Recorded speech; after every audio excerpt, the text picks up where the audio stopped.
Realmente no lo creo. El hueco que pueden empezar a dejar los combustibles fósiles convencionales, empezando por el petróleo, lo que se llama el petróleo regular convencional, que está en estos momentos en el nivel de los 70 millones de barriles diarios de producción y consumo,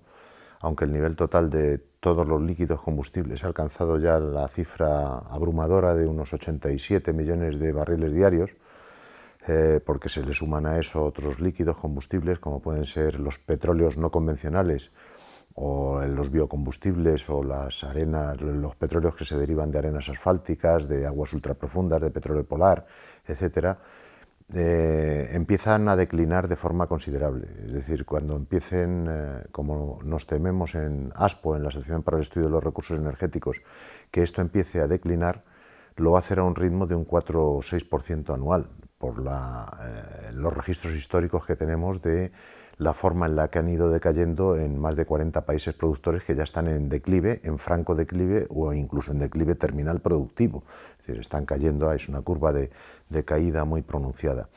El hueco energético que deja todo ese petróleo es tan terrible que si intentamos cubrirlo con el petróleo llamado no convencional, lo que vamos a hacer es posiblemente un desastre ecológico sin precedentes, porque ese petróleo se extrae, pero lógicamente se extrae transformando mucho más duramente la naturaleza y utilizando muchos más químicos, más corrosivos, yendo a sitios más alejados de los actuales, a reservas protegidas, hay que ir a sitios y encima para obtener menos energía neta, porque ese es un petróleo de más difícil obtención, de más difícil refinación, con más impurezas, de más difícil acceso, con lo cual hay que gastar mucha energía para acceder hasta los yacimientos nuevos, y todo eso implica un esfuerzo considerable que dudo que pueda alcanzar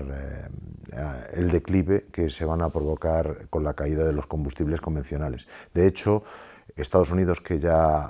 donde algunos medios de comunicación es un país pionero en la utilización masiva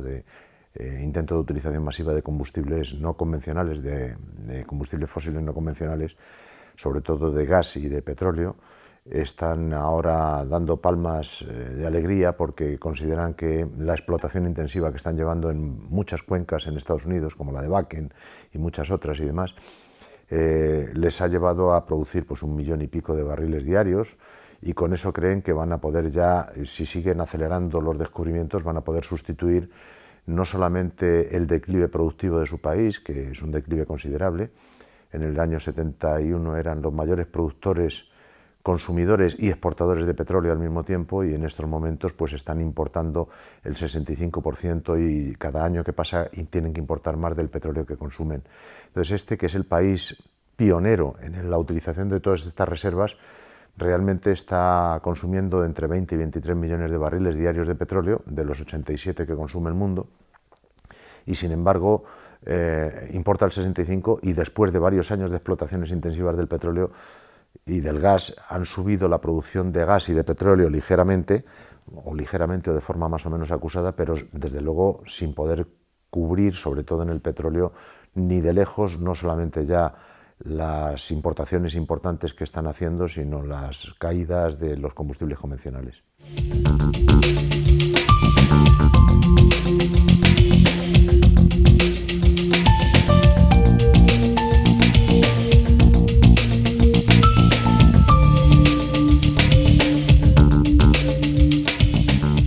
Desde luego que no, creo que no, porque cuando hablamos de compensar algo con algo es porque nosotros hemos dañado ya mucho la naturaleza extrayendo el 1.000.000 de millones de barriles que se han extraído hasta la fecha aproximadamente de petróleo, más todo el gas que hemos extraído, más todo el carbón, que también supone grandes daños ecológicos y demás, pero obviamente todo eso ha servido para construir la sociedad que actualmente tenemos. Es una sociedad muy compleja, muy moderna, con un alto grado de movilidad, en el que los alimentos se trasladan miles de kilómetros de distancia gracias a la disponibilidad de ese combustible barato y accesible, y todo esto, pues evidentemente, es un daño que hasta ahora se ha calculado y se ha pensado que era mejor en la relación coste-beneficio, que era mejor el beneficio que ofrecía la disponibilidad de toda esa energía abundante y barata que el coste ambiental que suponía la degradación de minas, la explotación de pozos petrolíferos, los desastres como el del Exxon Valdez o la del petrolero el Prestige ahí en las costas de España, o tantos petroleros que limpian sus sentinas y limpian sus depósitos en alta mar y van dejando estelas de suciedad por todo el mar, y así sucesivamente, ¿no?, de pérdidas en los yacimientos, en las explotaciones y demás. Todo eso pensábamos que hasta ahora pues, bueno, nos ha permitido vivir, acceder, mejorar lo que llaman la esperanza de vida, tener un nivel de vida más confortable, calefaccionar las casas en los lugares septentrionales donde hace mucho frío en invierno, etcétera, etcétera. Y todo eso era una relación coste-beneficio que hasta ahora se consideraba que era aceptable. En estos momentos, como la explotación es tan global y afecta ya a todo el planeta, no afecta solamente a un país o a un área de yacimientos, perdón, lo que está sucediendo es que llega un momento en que si encima ahora tenemos que recurrir al petróleo y al gas, que es basura, porque realmente es basura, es un petróleo que para obtener un litro de combustible útil para la sociedad, en forma de gasóleo o de gasolina o de diferentes tipos de gasolinas ya refinadas, hay que hacer un esfuerzo energético relativamente mediano. Con estos otros tipos de combustibles no convencionales hay que hacer un esfuerzo extractor y refinador muchísimo más grande, con lo cual la energía neta que queda disponible para la sociedad es mucho menor y el impacto ecológico, el impacto sobre el medio va a ser gigantesco, va a ser tremendo. Creo que no compensa en estos momentos, pero obviamente la mayor parte de los centros de decisión y los poderes financieros y una gran parte de la ciudadanía todavía piensa que sí, debe pensar que sí, porque evidentemente el accionar tecnológico, industrial y energético está yendo a la explotación inmisericordia de estos recursos, sin ningún tipo de freno, a pesar de que muchos que estamos en organizaciones ecologistas o que estamos viendo el impacto que supone, creemos que ya no compensa, que es decir, que el esfuerzo es tremendo.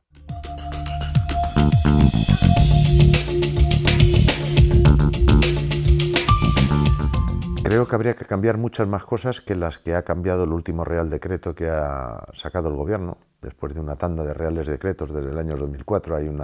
toda una ristra de Reales Decretos en el sector energético, sobre todo afectando a las energías renovables, primero favoreciéndolas mucho,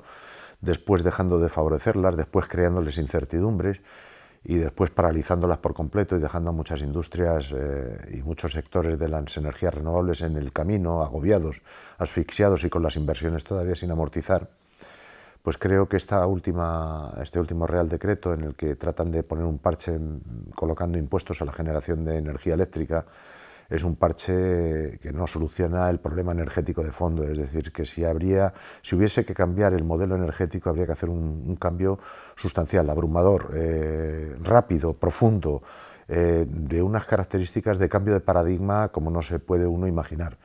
Nuestro país en este momento está importando aproximadamente, según datos del Ministerio, cerca del 80% de toda la energía que consume, que no la tenemos en este país,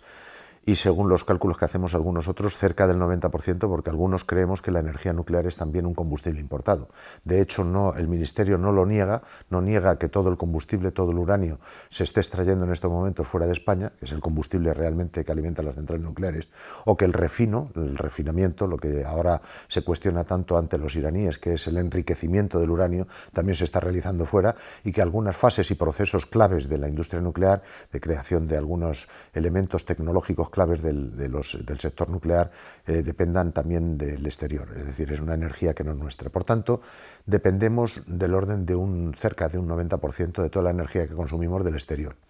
Un país que tiene ese nivel de dependencia en un momento en el que los combustibles fósiles están empezando a declinar en su producción mundial,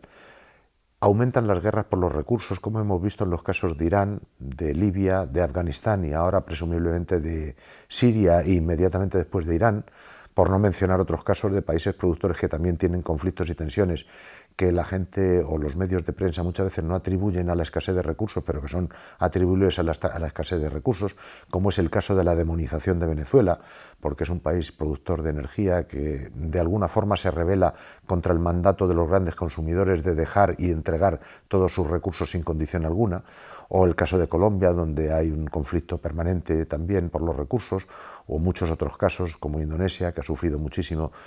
como consecuencia de haber sido país exportador, aunque ahora ya es país importador de petróleo. todo esto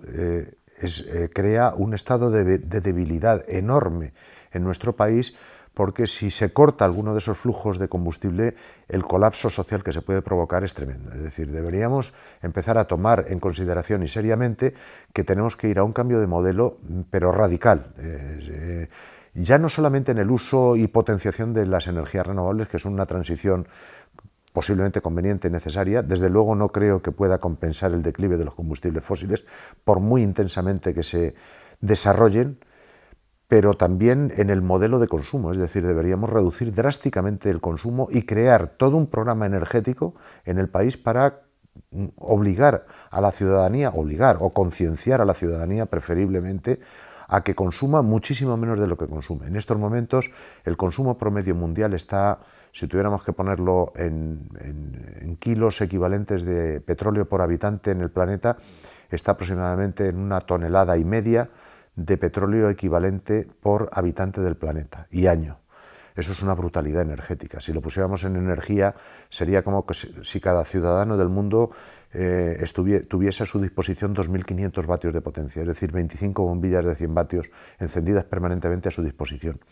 En España estamos en el nivel de 4.500 vatios, es decir, casi 2 veces por encima del promedio mundial. Eso es un nivel de coste energético, de consumo energético, que no nos podemos permitir. Hay que empezar a buscar fórmulas para disminuir el transporte, para reducir los niveles de transporte, para reducir el alcance del envío de suministros esenciales, para conseguir que la agricultura esté más localizada, para no importar desde lejos muchísimos de los alimentos que consumimos, y para no exportar a tan lejos muchos de los alimentos que producimos, sino para hacer una producción alimentaria mucho más consecuente, más equilibrada, más cercana a nuestras necesidades, y procurar hacer lo mismo que en el campo agrícola, en los campos industriales, un sistema social que utilice recursos propios endogámicos y energías dentro de lo que cabe endogámicas, pero desde luego muchas menos que las que tenemos ahora.